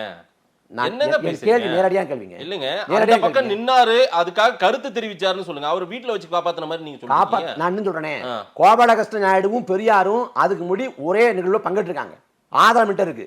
இன்னும் சொல்ல போனா கீழ்வன்மணியில அங்க திராவிட கழகத்தின் தலைவர் கோ ராமசாமி, அந்த ராமசாமியோட இல்ல திருமணம் கோபாலகிருஷ்ண நாயுடு தலைமையில் நடக்குது. நீங்க சாதி ஒழிப்பு தான் சொல்ற பல முரண்பாடு. பெரியாரிய மேடையில சீமானே இதற்கெல்லாம் விளக்கம் சொல்லி இருக்காரு. அந்த வீடியோ இருக்கா? திராவிட இயக்கத்தினர் எங்கிட்ட சொல்றாங்க, வீடியோ இருக்கு, நாங்க எடுத்து போட போறோம். இப்ப எடுத்து போட்டோம். சீமானே இதற்கெல்லாம் மறுப்பு தெரிவித்து எடுத்து போட்டோம். தாராளமா எடுத்து போடுங்க, நான் முடிச்சிடறேன்.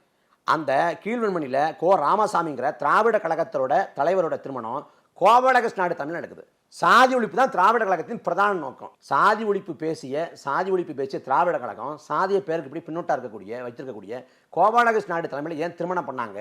திருமணம் பண்ண அன்னைக்கு பெரியார் இவரை எப்படி ஒத்துக்கிட்டாங்கிறதே முதல் கேள்வி. அந்த கீழ்வன்மணி படுகொலையில முழுக்க சாதியவாதிகள் பக்கம்தான் பெரியார் ஈவரா நின்றார். இது வரலாறு ஒரு பக்கம். சரி, அப்புறம் என்ன கேட்டீங்க? பெரியார் சிலை, இப்ப பெரியார் சிலை மீது எச்ராஜா கை வச்சு பார்க்கட்டும், கை இருக்காதுன்னு சொன்னார்ல, இப்படி எல்லாம் பண்ண பெரியாருக்கு தான் கை இருக்காதுன்னு மிரட்டினீங்களா நீங்க? பெரியார் சிலை மேல கை வச்சா? சிலை மேல கை வைக்கிறதுல இப்பயும் சொல்றேன், சிலை மேல வந்து கை வச்சு உடைக்கிறதுல அந்த ஜனநாயக அத்துமுறையில எனக்கு நம்பிக்கை இல்லை. யாருக்கு? எங்களுக்கு நம்பிக்கை இல்லை. உங்களுக்கு நம்பிக்கை? இடுமோனம் கார்த்திக். ஆமா. என்ன எழுதுனீங்க நீங்க? என்ன எழுதுறேன்? லெனின் சிலை தகர்க்கப்பட்டது போல ஒரு காலம் வரும் அப்படின்னு எழுதலையா நீங்க? நான் நன்றி எழுதிருக்கீங்க, சொன்னதுக்கு நன்றி. நான் அது விளக்கம் சொல்றேன். திரிபுரா லெனின் சிலை தொட்ட மாதிரி இங்க தொடுவான்றீங்க. விளக்கம் சொல்றேன். நான் விளக்கம் சொல்றேன். அதுக்கான விளக்கத்தை நான் விரிவா சொல்றேன். விளக்கம் கேட்கலீங்க, வரங்க. எனக்கு இதுல உடன்பாடு இல்லன்றீங்க. அப்புறம் என்ன? நான் என்ன சொல்றேன், சோஷியல் மீடியால ஒரு 500 லைக் வருதுன்னா நம்ம எதனால எழுதிடலாமா? என்ன பேச விட்டீங்கன்னா நான் அதுக்கு விளக்கம் சொல்லுவேன். ஒரு நிமிஷம். அதாவது இப்பயும் சொல்றேன், எங்க இனத்தை கொன்னொழிச்ச ராஜீவ்காந்தி சிலையே தமிழ்நாட்டு வீதிகளில் இருக்கு. நாங்க அதை வந்து உடைக்க முற்படலை. எங்களை இழிவாக பேசக்கூடிய, அவதூறாக பேசக்கூடிய, ஆபாசம் பேசக்கூடிய யார் வாயை நாங்கள் உடைக்க முற்படலை. ஏன்னா மிகுந்த ஜனநாயகவாதிகள் நாங்கள். இதை நான் என்ன சொல்கிறேன், எல்லா அயோக்கியத்தனமும் பண்ணுறேன். யார்? திமுக. எல்லா அயோக்கியத்தனமும் பண்ணிவிட்டு பெரியார் பிம்பத்துக்கு படி ஒழிஞ்சுக்கிறேன். அப்போ மக்களுக்கு யார் மேலே கோபம் வரும்னா பெரியார் மேலே கோபம் வரும். இதை நான் சொல்லலைங்க, இடதுசாரி தமிழ் தேசியம் அப்படிங்கிற சுபீரபாண்டியோட புத்தகத்தில் இன்குலாப் சொல்கிறாரு. இந்த கோபம் பெரியார் மீது திரும்பும்னு இன்குலாப் பதிவு பண்ணிருக்காரு. இடதுசாரி தமிழ் தேசிய புத்தகத்துல அதெல்லாம் படிச்சுதான் இதெல்லாம் பேசுறாரு. வர நீங்களும் பிரபாகரனை முன்னிறுத்தி கொண்டு வரீங்க இந்த பிரச்சனை. இத முடிச்சு பெரியாரை பேச இல்ல, நீங்க முன்னதே அது வர டைவர்ட் ஆயி போறீங்க. நான் டைவர்ட் பெரியார் பிரச்சனை உண்டானதுக்கு பெரிய காரணம் சீமான். இந்த சில விஷயம் சீமான் தான மோதணும். ஏன் இந்த இடத்துல ஐயா அண்ணன் பிரபாகரனை நீங்க கொண்டு வந்து முன்னிறுத்தி சில விஷயத்தை முடிச்சு நாங்க வந்துறேன். சிலையை சொல்லிடுறேன். நான் சிலையை உடைப்பாங்க அப்படின்னு சொல்லல. நான் மீனிங் அதான் வரேன், நீங்க புரிஞ்சுக்கலாம், அது உங்க புரிதல். திரிபுராவில் உடைச்சது போலன்னு சொல்லல. திரிபுராவில் சிலையை உடைச்சது பாஜக ஆட்கள். அவங்க சிலையை உடைக்கிறப்பே வந்து பாரத் மாதாக்கு ஜெயின் முழக்கம் போட்டாங்க. நான் திரிபுரா உதாரணமாக காட்டல, நான் உதாரணமாக காட்டியது சோவியத் ரஷ்யா. சோவியத் ரஷ்யாவில் கம்யூனிஸ்ட் கட்சியின் பேரில் ஊழல் மலிந்து மக்களுக்கு எதிரான ஒரு ஆட்சியை கொடுத்த போது அந்த மண்ணின் மக்கள் பாதிக்கப்பட்டு கம்யூனிஸ்ட் கோட்பாட்டின் மீது கோபம் கொண்டு கடைசியில் சோவியத் யூனியன் வந்து உடஞ்சு போகிறப்ப கம்யூனிஸ்ட் அந்த கோட்பாடு மீது வெறுப்பு கொண்ட மக்கள் வந்து லெனின் சிலையை உடைச்சாங்க. லெனின் சிலையை உடைச்சது வந்து மக்கள். ஆனால் லெனின் எந்த பிழையும் பண்ணல, ஒரு புரட்சியாளர். ஆனால் கோபம் வந்து லெனின் சிலை மேலே திரும்பிச்சு. அதே போல் பக்கத்தில் வங்கதேசம் ஷேக் ஹசீனா யாருன்னா அவங்க வந்து முஜிபுர் ரஹ்மானோட வாரிசு. அந்த முஜிபுர் ரஹ்மான் தான் வங்கதேசத்தின் தந்தை. நீங்கள் முஜிபுர் ரஹ்மான கொடுமை எதுவும் பண்ணலை. ஆனால் ஷேக் ஹசீனாவோட கொடுமையான ஆட்சி தள்ள முடியாமல் அதில் அவங்க அதிருப்தி விட்டு கடைசியில் வங்கதேசத்தில் யார் சிலையை உடைச்சான்னா முஜிபுர் ரஹ்மான் சிலையை உடைச்சான். அதே போல் நீங்கள் எல்லா அயோக்கியத்தையும் பெரியார் பேரில் பண்ணுவீங்கன்னா கோபம் பெரியார் சிலை மீதும் திரும்பும். நான் சொல்றேன், மக்கள் சிலை மேல மக்கள் வந்து கோபம் வந்து பெரியார் சிலை மேல திரும்பும் சொல்றேன். நீங்க ஒரு காட்சியை பார்த்திருப்பீங்களே, ஒரு சுவரொட்டி இருக்கும். ஒரு சுவரொட்டியில வந்து ஸ்டாலினோட படத்தை பார்த்து ஒரு மூதாட்டி சிறுபடுத்தி வீசுறாங்க. இந்த கோபம் அங்க வராதா? நான் அதை பண்ணணும்னு சொல்ல வரல, வரும்னு எச்சரிக்கிறேன். இப்ப நான் வர்றேன். இப்ப வந்து நாங்க தலைவர் பிரபாகரனுக்கு முன்னாடி நாங்க ஒளிஞ்சுக்கல. இல்லங்க, விவாதம் பெரியாரை பத்தி நீங்க பேசிட்டீங்க. நான் சீமான் தான் எதிர்கொள்ள வேண்டியவர், எதிர்கொண்டு இருக்கிறார், நீங்க எதிர்கொண்டு தான் இருக்கீங்க. இதுல எங்க பிரபாகரனா பெரியாரா பாத்துருவோம். அந்த புள்ளியில பிரபாகரனை எது கொண்டு வந்து நிறுத்துறீங்க நீங்க? நான் தெளிவா சொல்றேன். இதுல வந்து கடந்த காலத்துல திராவிட இயக்கங்கள், குறிப்பா ஐயா குளத்துருமணி, அண்ணன் கு ராமகிருஷ்ணன் போன்றவங்கலாம் அவங்க ஈழத்துக்காக பங்களிப்பு செஞ்சிருக்காங்க, போராடி இருக்காங்க, சிறைக்கு போயிருக்காங்க, பொருளாதாரத்தை எழுந்திருக்காங்க. அவங்களோட போராட்டத்தையோ பங்களிப்பையோ இல்லை ஈக வாழ்வு கூட அந்த கடந்த கால பங்களிப்பை நம்ம புறந்தளல. அதை எங்கேயும் மலினப்படுத்தலை. ஆனால் 2009க்கு பிறகு இதே கொளத்தூர்மணி ராமகிருஷ்ணனோட நிலைப்பாடுகளை வந்து திறனாய்வு செய்ய வேண்டிய அவசியம் இருக்குது. ஈழத்தில் மக்கள் கொன்றடிக்கப்படுறப்ப அந்த படுகொலையை அந்த முன்னின்று நடத்தியார்னா அன்றைக்கு இந்தியாவை ஆண்ட காங்கிரஸ் திமுக அரசு, மத்தியில் காங்கிரஸ். அவன் வந்து பணம் கொடுத்து, அவன் வந்து ஆசியாவில் அணுச்சரிக்கையை உருவாக்கி, அவன் ஆயுதம் கொடுத்து, அவன் விரும்பிய போறதான் ராஜபக்ஷ நடத்தி மக்களை கொண்டு சரி. அன்னைக்கு சோனியா காந்தி, ராகுல் காந்தி அவங்க தான் மக்களை வந்து கொள்வதற்கு முதன்மை காரணமாக அமைஞ்சாங்க. செய்தி அன்னைக்கு தமிழ்நாட்டில் எந்தவித எழுச்சியும் ஏற்படாமன்னா அன்னைக்கு எல்லா எழுச்சியும் ஒடுக்கியது கருணாநிதி தலைமையிலான திமுக அரசு. அன்னைக்கு கொளத்தூர்மணி சிறைப்படுத்தப்பட்டார், அன்னைக்கு ராமகிருஷ்ணன் சிறைப்படுத்தப்பட்டார், அன்னைக்கு பெரியாரியவாதிகள் மட்டும் இல்லாது ஈழ உணர்வாளர்கள், தமிழ் உணர்வாளர் சிறைப்படுத்தப்பட்டாங்க, குண்டர் சட்டத்தில் சிறைப்படுத்தப்பட்டாங்க. அண்ணன் சீமான், ஐயா மணியரசன் வரலாறு அவங்களுக்கும் வைகோவுக்கும் திருமாவளவனுக்கும் தெரியாத வரலாறியா புலிகள் வரலாறை நீங்க வந்து கொண்டு வந்து மக்களுக்கு சொல்லுங்க. முடிச்சறேன். அப்படி அன்னைக்கு வந்து பெரிய நீங்க பாடம் எடுக்காதீங்க. பாடம் இல்லைங்க, வரலாறு தாங்க. வரலாறு அவங்களுக்கு தெரியுங்க. வரலாறு ஒரு வரியில சொல்ல முடியும்? வரலாறு ஒரு வரியில சொல்லுங்க. நீங்க ஒரு வரியில நான் முடிச்சிடறேன். அன்னைக்கு துரோகம் விளைவிச்சது வந்து திமுக. அந்த திமுகவோடு இன்னைக்கு வந்து இதே கொளத்தூர்மணியும் இதே ராமகிருஷ்ணன் இருக்கிறாங்க. அத்தனை பெரியாரியவாதிகளும் திமுக நிலைப்பாட்டுக்கு போயிட்டாங்க. ஏன்னா அவங்க என்ன நினைக்கிறாங்கன்னா, பெரியாரிய கோட்பாடுகளை பின்பற்றுவதற்கு இருக்கக்கூடிய கடைசி கையிருப்பு வந்து திமுக தான் சொல்லிட்டு பெரியார் கோட்பாடுகள் நிறைவேற்றங்கிற பேரில் போய் திமுக நிலைப்பாட்டுக்கு போயிட்டாங்க அத்தனை பேரும்.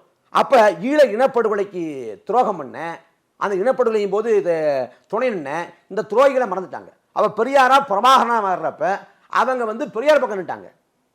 ஆனா இங்க தலைவர் பிரபாகரனுக்கு எதிரான துரோகத்தை பண்ண கைவிட்டோ பிரபாகரனுக்கோ நெருங்கினதோ போராட்டமோ இந்த வாழ்வில அதை விட அதிகமானவர்கள் அவங்க எல்லாம். அதை விட அதிகமானவர்கள். இன்னைக்கு நிலைப்பாடு என்ன? ஏங்க இன்னைக்கு நிலைப்பாடு என்ன? திமுக துரோகம் முடிச்சா இல்லையா? ஈழ இனப்படுகொலை திருமாவளவனை விட கொளத்தூர்மணியை விட அவங்க ராமகிருஷ்ணன் ராணுவ வாகனத்தை எதிர்த்து நின்றவர், ஆமாவா இல்லையா? அன்னைக்கு அவரை கைது பண்ணி அன்னைக்கு அவரை முடக்கியார், நிறுத்த முடியாதுன்னு சொன்னாங்க. அவருடைய இயக்கத்தை தடை செய்ய முடியாதுன்னு திமுக தான் சொன்னாங்க. கலைஞர் சொன்னாரு முடியாதுன்னாரு. என் பேர்ல திராவிடத்தின் பேர்ல இருக்கிற ஒரு இயக்கத்தின் பேர் நான் வந்து தடை செய்ய மாட்டேன் அப்படின்னு கலைஞர் சொன்னாரு. ஒரு 2 நிமிஷம் எனக்கு நேரம் கொடுங்க. இல்ல நீங்க போராட்டத்துக்கான காப்பி ரைட்ஸ் உங்ககிட்டன்றீங்க. ஒரு நிமிஷம், பிரபாகரனுடைய அண்ணன் மகன் கார்த்திக் மனோகரன் இவங்க தேவையில்லாம பேசிட்டு இருக்காங்க. அவருக்கு இதுக்கு சம்பந்தம், எங்க வரலாற்றிலே இல்லாத ஒண்ணுத்தையெல்லாம் சீமான் உட்கார்ந்து சொல்லுங்க. அவருக்கு இதுக்கு சம்பந்தம். அவங்க அண்ணன் பையங்க, அண்ணன் பையனா இருக்கலாம், லட்சிய உறவு இல்ல, ரத்த உறவு தான், லட்சிய உறவு இல்ல. நான் செய்தி முடிச்சிடறேன். ஈழத்துக்கு பயன்படுத்த பாடல்கள் எல்லாம் காளியம்மாள் பயன்படுத்துறாங்க, சாட்டை துறைமுருகன் பயன்படுத்துறாரு அப்படின்னு அவர் சொல்றாரு. என்னவே இது எங்களுடைய போராட்ட வாழ்வியை உட்கார்ந்து கொச்சப்படுத்திட்டு இருக்காங்க இவங்க. போராளிகள் உண்மையான போராளிகள் வெளிநாட்டில் இருக்காங்க, புலம்பெயர்ந்திருக்காங்க. லண்டன் பாலாமாஸ் களத்துல பாலாமாஸ் இருக்காரு, தலைவரோட களத்துல நின்றவங்க இன்னும் வெளிநாட்டில் இருக்காங்க. அவங்களோட இருப்புக்காக எல்லாத்தையும் வெளில சொல்ல முடியல, எல்லாத்தையும் வெளில பேச முடியாங்கிறதுனால தான் அவங்க இவ்வளவு ஆட்டம் போடுறாங்க. நான் இன்னும் சொல்றேன், கருணாநிதி துரோகி தாங்க, ராஜபக்சே விட பெரிய துரோகி நான் கருணாநிதி தாங்க பார்ப்பேன். உண்மைதாங்க. இந்தியாவில் எத்தனை நீதிமன்றம் இருக்கு?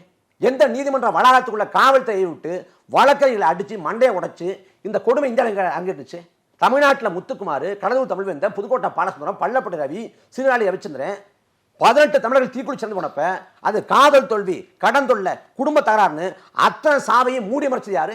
முத்துக்குமார் சாவுக்கு பிறகு தமிழ்நாடு முழுக்க மாணவர் எழுச்சி ஏற்படக்கூடாது, இளைஞர் எழுச்சி ஏற்படக்கூடாதுக்காக பள்ளி கல்விக்கு விடுமுறை விட்டு விடுதியை மூடி முத்துக்குமார இறுதி விடத்தை அவசரமா பண்ணி மக்கள் அடர்த்தி இல்லாத வழியா கொண்டு போய் மின்சாரத்தை அணைச்சு எல்லா வேலையும் செஞ்சு யாருங்க? எல்லா வேலையும் துப்பாக்கி பிடிச்சு நின்னீங்களா? நீங்கெல்லாம் துப்பாக்கி பிடிச்சு பேசணுமா? துப்பாக்கி பிடிச்சு பேசணுமா? எல்லாம் பேசக்கூடாதா? இல்ல, திருமாவளவனுக்கு தெரியாத ஒண்ணு, கொளத்தூர்மணிக்கு தெரியாத ஒண்ணு, வைகோவுக்கு தெரியாத ஒண்ணு உங்களுக்கு தெரிஞ்சிருச்சு. கொளத்தூர்மணி பத்தி உங்களுக்கு தெரிஞ்சிருச்சு. 2009ல இதே கொளத்தூர்மணியும் ராமகிருஷ்ணனும் திமுக துரோகம் பண்ணி சொல்லிட்டு அதிமுக ஆதரிச்சாங்களா இல்லையா? 2009 ராயப்பேட்டையில பார்லிமெண்ட் தேர்தலின் போது அதிமுகவை இதே கொளத்தூர்மணி ராமகிருஷ்ணன் ஆதரிச்சப்ப இந்த கொளத்தூர்மணி ராமகிருஷ்ணன் மேல கோபத்துல கருணாநிதியோட ஆட்சி காலத்துல பெரியார் சிலையை திமுக உடைச்சாங்க. திமுக உடைச்ச பிறகு உடைச்ச திமுக கைது பண்ணவோ கட்சி விட்டு நீக்கவோ கருணாநிதி செய்யல. மாறா என்ன பண்ணாரு? இந்த கொளத்தூர்மணி ராமகிருஷ்ணன் அமைப்பை சேர்ந்த பெண்களை கைது பண்ணி உள்ளப்பட்டார். இன்னைக்கு இழப்பும் விமர்சனமும் உங்கள் பற்றியான சாயங்கள் தேவையில்லாம பாருங்க. இப்ப உங்களை சங்கி சாயம் பூசுறாங்க, RSS பிஜேபி அஜெண்டான்றாங்க. அது இல்லாம உங்க கூடவே இருக்கிற தோழர்கள் 3000 பேர் நாளைக்கு திமுக சேர்றாங்க. ஒரே 3000 பேர் ஏற்கனவே ஒவ்வொருத்தரா போயிட்டு இருக்காங்க கட்சியில இருந்து. இப்ப 3000 பேர் இன்னைக்கு போஸ்டர் பாத்தீங்களா? சில இடங்கள்ல சென்னை முழுக்க போஸ்டர் பாத்தீங்களா? அதாங்க அண்ட புழுகு இனி நாங்க நம்புறதா இல்ல, உங்க பின்னாடி நான் நிக்கிறதா இல்ல. திமுக காரங்க ஏதாவது விளக்குறாங்களா? அதை பத்தி சொல்லிட்டியா? அண்ட புழுகுன்னா ஸ்டாலின் தான் அண்ட புழுகு. இதெல்லாம் வார்த்தை வேண்டாம். அப்படி பொதுவா அவங்க நீட் தேர்வை ரத்து பண்ணுவோம்னு சொன்னது யாரு? வாக்குறுதி கொடுத்தது யாரு? சட்டமன்றத்தை வந்து 100 நாட்கள், ஒரு ஆண்டுக்கு 100 நாட்கள் நடத்தும்னு சொன்னது யாரு? கல்வி கடன் தள்ளுபடி செய்யும் சொன்னது யாரு? இதெல்லாம் வாக்குறுதி கொடுத்து நிறைவேற்றாம இருக்கிறது புழுகு இல்லையா? இப்படியே ஒவ்வொருத்தரையும் கட்சி விட்டு போனாங்கன்னா எப்படி கட்சி நடத்தும்? ஒரே நாள்ல நாம் தமிழக கட்சியில டிசம்பர் 29ஆம் தேதி 15000 பேர் சேர்ந்துருக்காங்க கட்சியில. ஒரு நாள்ல தமிழ்நாடு முழுக்க 1000க்கும் மேற்பட்ட இடங்களில் உறுப்பினர் முகாம் நடத்தி 15000 பேர் சேர்ந்துருக்காங்க.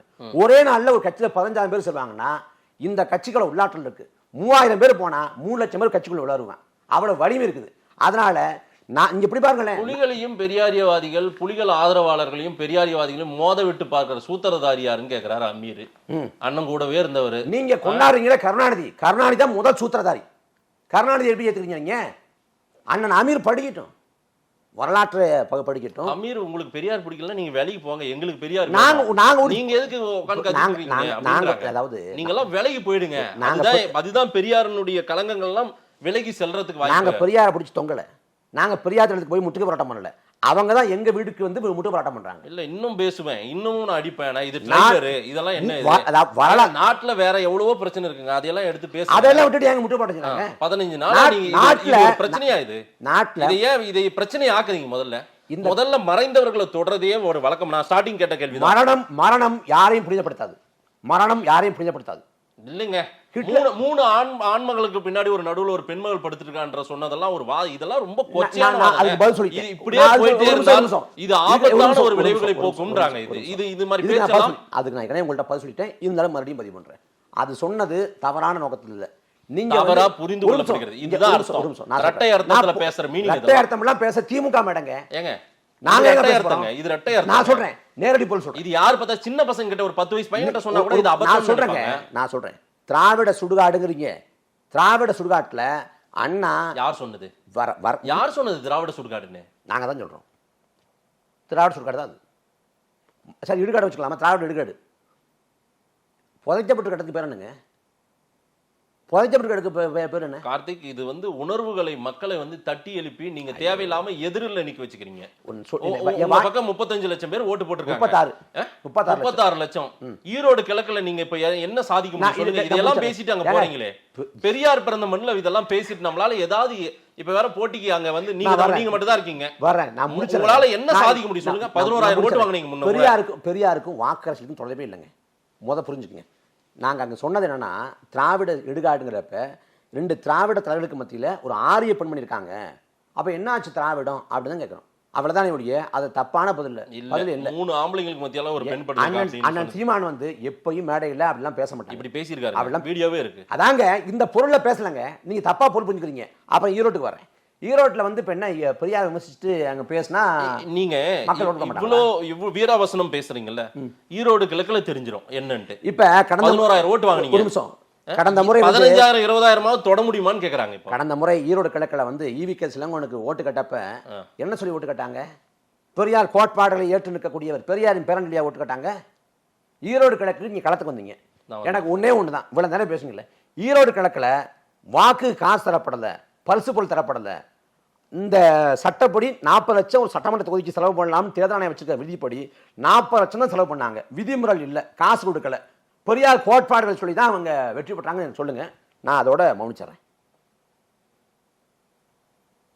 ஏன் இவ்வளவு அமைதி? இல்ல, ஜனநாயகப்படி தான் நடந்த தேர்தலுங்க அது. ஈரோடு கிழக்கு காசு தரல. இல்ல தேர்தல் ஆணையம் தேர்தல் அலுவலர் ஈரோடு கிழக்கு மேற்பார்வையில பிளேயிங் ஸ்குவாட் எல்லாம் போயிட்டு வந்துட்டு இருக்கும்போது தான் நம்ம தேர்தலை பார்த்தோம். ஈரோடு கிழக்குல காசு தரல. காசு கொடுத்தாங்களா இல்லையா? பரிசு பொருள் கொடுத்தாங்களா இல்லையா? சரி, மக்கள் உங்களை அங்கீகரிக்கலையேங்க, உங்களை ஏத்துக்கலைங்க. மக்களை வந்து பட்டிகளில் ஆட்டு மாட்டு மந்தை கூட்டம் போல தலைக்கு விலை பேசி அடைச்சிட்டாங்களா இல்லையா? செஞ்சாங்களா இல்லையா? இல்லை வந்து பெரியார் வந்து கடவுள் மறுப்ப சொன்னாரு, கடவுள் மறுப்ப கடைபிடிங்க அப்படின்னு சொல்லி ஓட்டு கட்டாங்களா? தமிழை வந்து காட்டு மராட்டி மொழின்னு சொன்னாரு, தமிழ் பைத்தியம்னாரு, தமிழ் சனியன்னாரு, அதனால தமிழ் ஓட்டு போடுங்கன்னு சொல்லி கட்டாங்களா? பெரியார் எந்த கோட்பாடு சொல்லி ஓட்டு கட்டாங்க? இல்ல, இந்த ஸ்டேட்மென்ட் நீங்களே கூட இப்ப காலையில போய் பேசுறீங்களா? பெரிய விபரீதங்கள் எல்லாம் அதெல்லாம் ஒண்ணாகாது. வாக்கரசுக்கும் பெரியார் இந்த கூட்டம் அந்த பக்கம் திரும்பிடுச்சுன்னா தப்பா போயிடும். 1967 பெரியார் யாருக்கு வாக்கிட்டாரு? திமுக வாக்கு கேட்டாரு, காங்கிரஸ் வாக்கு கேட்டாரா? ஜெயிச்சது யாரு? திமுக. இந்தியாவில் முதல் முறையாக ஒரு மாநில கட்சி ஆட்சியை பிடிச்சது அந்த காலகட்டம் தான். முதலே பிடிச்சது திமுக தான். பெரியார் அவ்வளவு பரப்புரை பண்ணி பெரியாரின் பரப்புரை மீறி தான் திமுக வெற்றி பிடிச்சு. பெரியார் வாழ்ற காலத்திலே பெரியார் வாக்க மதிக்கலங்க. இப்ப என்ன பேசுறீங்க? வாக்கரசியலுக்கும் பெரியாருக்கும் தொடர்பே கிடையாது. ஆனால் பெரியாரை தொடுபவர்கள் இப்ப வந்து கடைசியா ஒரு நெருப்புல கால் வச்ச மாதிரி அதே போல அது சுற்றும். அது தெரியாம நீங்க 49ல இருந்து 67 வரைக்கும் பெரியார் தொட்டுக்கிட்டே இருந்தாங்களே, சுடவே இல்லையே. குளிர்ல இருக்க அப்படி இல்ல கார்த்திக். இன்றைய தலைமுறை பெரியாரை தேடி தேடி படிக்கிறது நிறைய விஷயங்கள். பெரியார் என்ன நானும் தலைமுறை தாங்க, நானும் தேடிதான் படிக்கிறேன். நானும் தலைமுறை தான். சரி, நானும் படிக்கிறேன். ஆபாசம் அருவருப்பு சில விஷயங்களை ஒரு வரியை வச்சுக்கிட்டு அதையெல்லாம் ஆபாசம் அருவருப்புனா நான் எடுத்து காட்டுறேன். மைனாரிட்டி சமுதாயம்னு ஒரு கட்டுரை, ஒரு தலையங்க இருக்கு. அது என்ன சொல்றாருன்னா, பாப்பானுக்கு பயந்து விடுதலையில வேற எதுவுமே நீங்க படிக்க மாட்டீங்களா? வேற எதுவுமே உங்களுக்கு பெரியாரின் புத்தகங்கள் நான் ஒரு 10 புத்தகம் இருக்கு, நான் உங்ககிட்ட கொடுக்குறேன், அதெல்லாம் படிங்க. கொடுங்க படிக்கிறேன். இதுல இது எதையாவது 4 வரி எடுத்து வச்சுக்கிட்டு 4 வரி இல்லைங்க, இந்த வார்த்தையை படிக்கிறேன். இப்ப நான் 4 வரி தான் சொல்றேன். இப்ப அண்ணன் சீமானோட 4 வரி தான். ஏன் பாட்டு போறீங்க? 14 குதிக்கிறீங்க? வெறும் 4 வரி தானே, விட்டு போக தானே. ஒரே வார்த்தை சொல்றேன். தமிழ்நாட்டின் முதலமைச்சர் ஸ்டாலின் இல்ல உதயநிதியை ஒரு வார்த்தை இழுக்கிறீங்கன்னு நினைக்கிறேன். வர இருக்கு திமுக வம்பு இழுக்கிறீங்க. ஆர்எஸ் பாதி நேற்று சொல்றாரு, உங்க கட்சியே இல்லாம ஆயிடும், நான் ஒரு வழக்கு போட்டா தேவையில்லாம என் வாயில விழாதீங்க, என்கிட்ட வந்து செந்தில் பாலாஜி வெளில எடுக்க துப்பு இல்லாம 1 வருஷம் உள்ள போட்டீங்க. நீங்க வழக்கு போட்டு கிழிச்சிருவீங்களா? உங்க கட்சி வழக்கறிஞர் ஜாமீன் எடுத்தாரு, காசு கொடுத்து வேற ஆளை வச்சு தானே எடுத்தீங்க. வழக்கு போட்டு கிழிச்சுவாரு. அதெல்லாம் காமெடிங்க.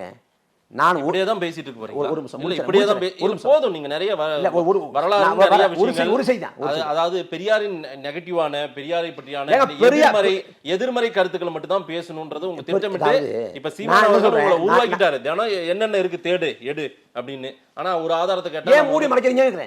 பெரியாரை வந்து உள்ளபடியே பார்ப்போம். ஆனா தமிழ்நாட்டுல பெரியார தொட்டவங்க எல்லாம் மண்ணோடு மண்ணா போயிருக்காங்கன்னு வைகோ சொல்லி அண்ணா போயிட்டாரு. வைகோ சொல்லி அண்ணா மண்ணோடு மண்ணா போனாரா, கோட்டைக்கு போனாரா?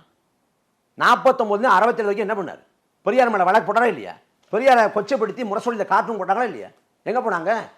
பக்தவச்சன ஆட்சி காலத்துல வந்து பாதுகாப்பு சட்டம் பெரியாரை கண்டவுடன் முனை மடிஞ்சிட்டா, ஏன் அவரை கைது பண்ணல அப்படின்னு பக்தவச்சன ஆட்சி காலத்துல சட்டமன்றத்தை கேட்டிருக்காரு கருணாநிதி. ஏன்னா அன்னைக்கு மண்ணோடு மண்ணா போயிட்டாரு, கோட்டைக்கு தான் போனாரு. என்னங்க சாபம் வர்றீங்க? பெரியார் தொட்டா மண்ணோடு மண்ணா போவோம், தொட்டா நீ கட்டன்னு, இதெல்லாம் பகுத்தறிவா? இல்லங்க. பெரியாரை கொச்சப்படுத்தி பகத்சிங்கை பஞ்சாப்ல பேசிட முடியாது, நாராயணகுருவை கேரளாவில் பேசிட முடியாது. அதே போல நீங்க வந்து பால் தாக்கரேவை கூட நீங்க மகாராஷ்டிராவில் பேசிட்டு வெளியே வந்துட முடியாது.